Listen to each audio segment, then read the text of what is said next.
I've got 3 army lists for you today, trying to make sure that the new Dakka boys enjoy their Dakka. Guys, I meant to get this video out for you yesterday, but my daughter started needing a little bit of a love and attention, so I had to go do some daddy time, and it was awesome. But now it is time for Warhammer. So I've got the Ork list for you. I will be back today, just no matter what, I will be back with some Custodes action for everyone as well. But I've built 3 army lists off of the new More Dakka detachments, and all of these are worth giving a try. This is where I am kind of looking initially. 2 of them are pretty real, and one of them's a little bit of a meme for those of you who are just really trying to take a Stompa. So we'll talk about that as well. So this first list is actually what I'm really looking at to be basically meta, right? There's going to be little shifts. Some people will take a slightly smaller squad with Zodgrod. Some people might not include Zodgrod. But I think what you're going to find is that Zodgrod is just pretty freaking amazing, and you're going to want them. Some people might only do 2 squads of tank bustas. Some might take 3. So there's going to be little variations, but this is going to be, in my opinion, the bones of what the competitive list will be. And I think you're going to see this primarily upon your WTC terrain, although this will, of course, work on your GW terrain as well. And honestly, these are orcs that might not hate UKTC terrain. So let's just get right into it. This is army list number 1. And if I did my calculations right, it comes out to 1995. Guys, if I'm 5 points off somewhere, it's okay, dude. You would like change a grot or something. That's all you would shift it. But I'm pretty sure the calculations here are right. All right, so basically, first off, you are going to be running Zodgrod Wartsnaga. Now, if you guys watched my video from yesterday, you will know that I personally believe that Zodgrod Wartsnaga benefits more from this detachment than just about anything else, except for possibly Luda's. Zodgrod Wartsnaga, leading his freaking Gretchen, turn 1, you just scout move from 9 inches, you put him in the wah, now his squad gets to move 12 inches instead of the normal 6, and you advance. That's going to be 9 plus 12, which is going to be, what is that math, like 21 inches before you actually advance.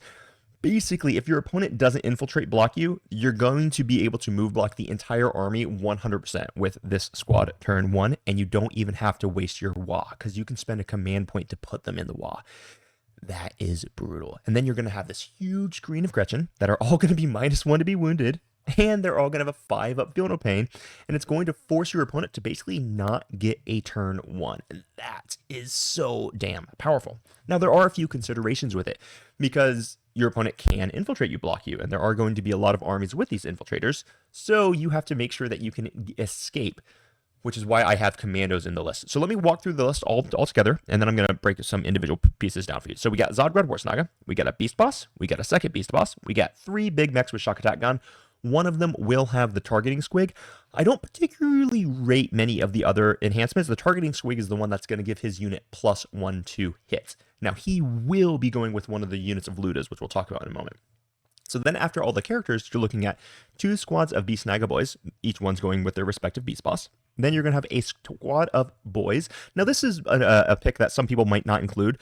I just find so much freaking value out of having sticky objectives. It's just, it's so incredibly valuable that I'm going to run boys. Now, other people will not take them. Some people will take them. That's going to be one of the points of contention where you're going to see people disagreeing about, do you take boys or not? I'm 100% taking boys.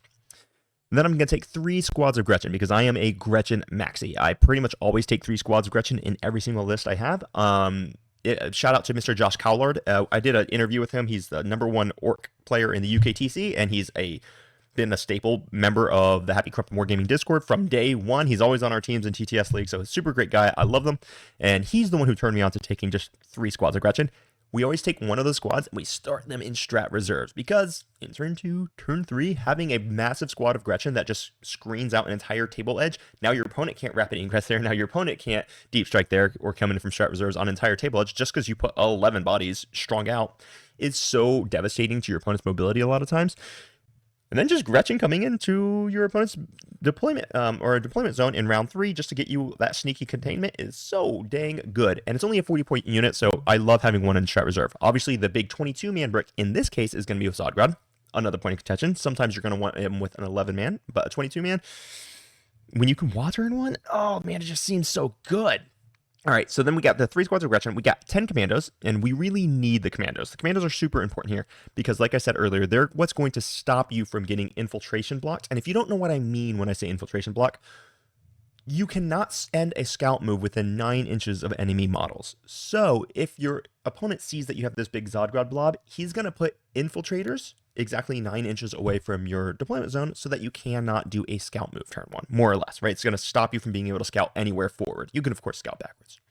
So what you want to do is you always want to drop your commandos first to stop him from dropping his infiltrators to block your scout move. So then you'll always get to do your 9-inch scout move with Zodgrod forward so that you can always get the distance. And once you've gotten the scout move, then you can just advance wherever you want them. Gretchen are small, and they can get to really great places. So it's a super powerful strategy. It works really, really well. And if you go second, you just scout them where they can't be seen by enemy shooting, and you still have a massive blob that your opponent's going to have a trouble dealing with later on in the game. So it is awesome, basically, no matter what. And if they have crazy amounts of infiltrators, you can always just strat reserve them and bring them in later. Who cares? Like, it's just good. All right, so that's what the commandos really are for here. The commandos are also another move blocking unit that if you go first, they can just, move their 6 inches up or advance up, do whatever they need to do. Then we're going to have 3x10 Ludas. Ludas are the lifeblood of this detachment. They are the only units in the army that's going to natively be getting rerolls, which is so damn powerful when you have sustained hits too. Their firepower dramatically increases when they're shooting something that is on an objective because they get full hit rerolls. When they're shooting something that's not on an objective, they just get hit rerolls of 1. But this makes Ludas for 100 points really shine in this detachment. Now, it's not as busted as people might think. Now, I am not the #1 mathematician in the entire world, but when I did my calculations, Ludas led by a shock attack gun, shooting a war dog on an objective, barely kill him. They only kill him with like 2 wounds to spare. So Ludas without a shock attack gun do not kill a war dog on average. So they're not like, people are crying and they're complaining on the internet about how busted this detachment is. It's not nearly as busted as people think it is. It is very good. It probably needs a little bit of toning down, but it's not completely busted. This is actually something that GW's done a really good job of not creating busted stuff. Legion of Excess was not busted. Bridgehead, for example, was not busted. They were too strong and they did need to get toned down, and luckily they did get toned down, but they weren't busted. They weren't breaking the game, and neither has this detachment.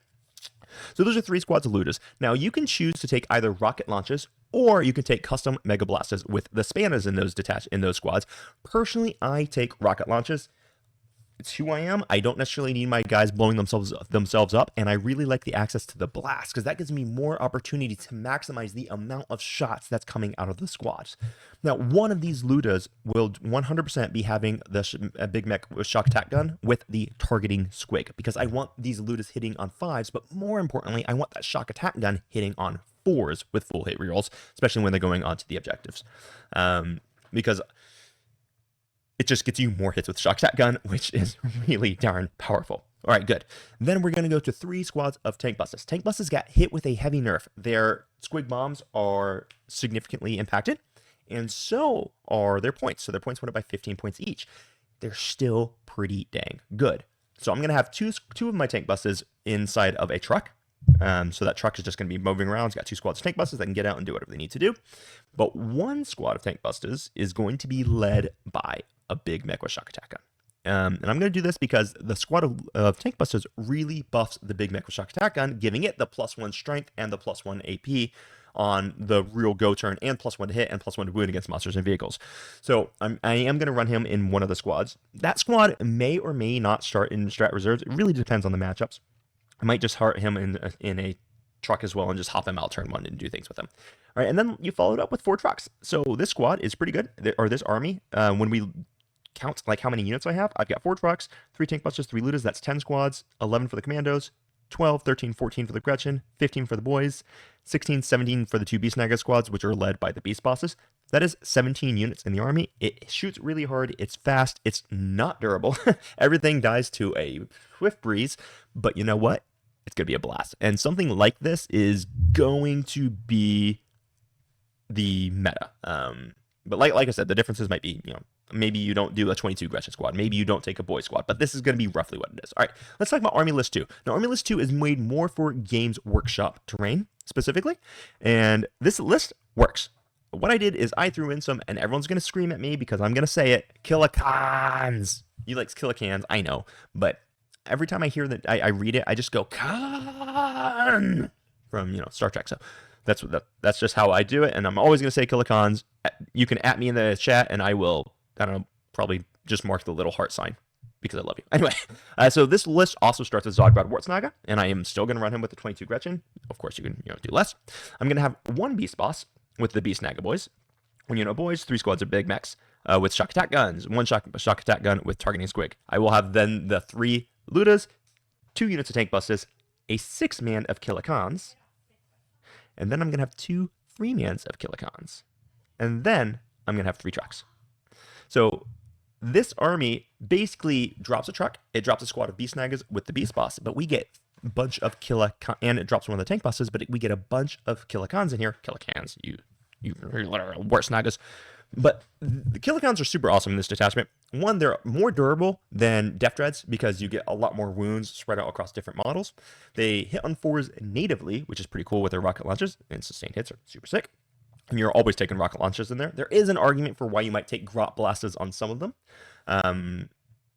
I'm probably not taking Grot Blasters, but I think there is a reasonable argument for why you might take Grot Blasters on them.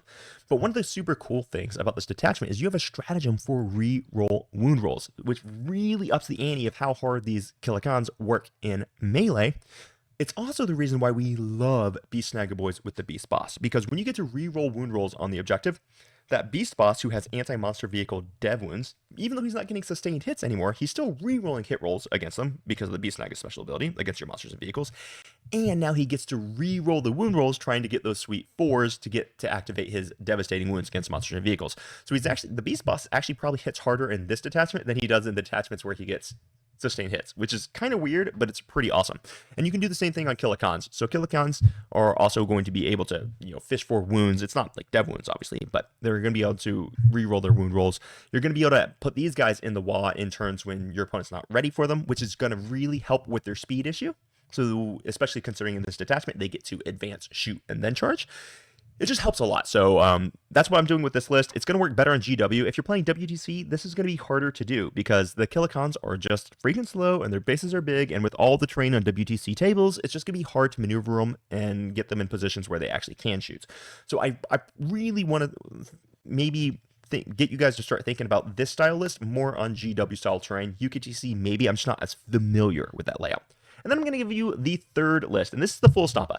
This is similar to what I'm going to look like if I want to bring a Stompa. I don't think this last list is good, but it's awesome. Oh man, I need to increase the type of size of this. Sorry, let me just something like that. All right, basically we drop a lot of the characters. I'm going to take 1 Beast Boss. I'm going to take 1 big mech with a shock attack gun. He's going to be like targeting squig, and he is going to be leading a unit of Ludus. Shocking, I know. So 1 unit of Beast Snagga boys to go with the Beast Boss. 1 unit of boys. 3 Gretchen. Just 11-man Gretchens here. 3 units of Ludas. 2 Def Dreads. Now these Def Dreads are going to go 1 Dreadclaw and 3 times rocket launches. A Def Dread actually has real play in this detachment, I think. Now people would be tempted to run them with full shooting. So hey, take the 4 guns, 4 rocket launches, or 4 KMBs. I think you still want 1 Dreadclaw in there just because they need to be able to punch something that touches them. So I'm still going to take 1 Dreadclaw and probably 3 shooting. And just because who I am, I'm going to probably rock them with the rocket launches. Then the Stompa. The Stompa is awesome. You give him +1 to hit, and you're always going to give him like the +1 to move. Since you're always going to have him like in the WA, he's also going to be advancing and shooting and charging. He's just a total pimp, and we love him. I don't think this is really good, just to be very clear. But like, it's kind of hard to build a list with the Stompa in it and be super competitive. The dude does freaking slap in the detachment. If you get lucky on some of his shooting activations, he can just wipe armies. So it's super fun. Give it a try if you like it. I also would love to see how you guys are running Stompas. I seriously don't think he's ever going to be competitive. GW is just going to have to drop the points. For some reason, they put him in your codex, but they don't want you to run him. But this is, I think, probably our best bet to make him good. Yeah, and that's it, guys. So these are 3 lists. 2 of them are actually very serious lists, and this third one is a little bit of a meme, admittedly. So I'm going to be back later with some Custodes, concepts. And guys, thanks so much for tuning in. Sorry I didn't get this out last night, but, family be family, so you got to take care of the little girl, right? With that, I'm out. Happy crumping. Bye-bye.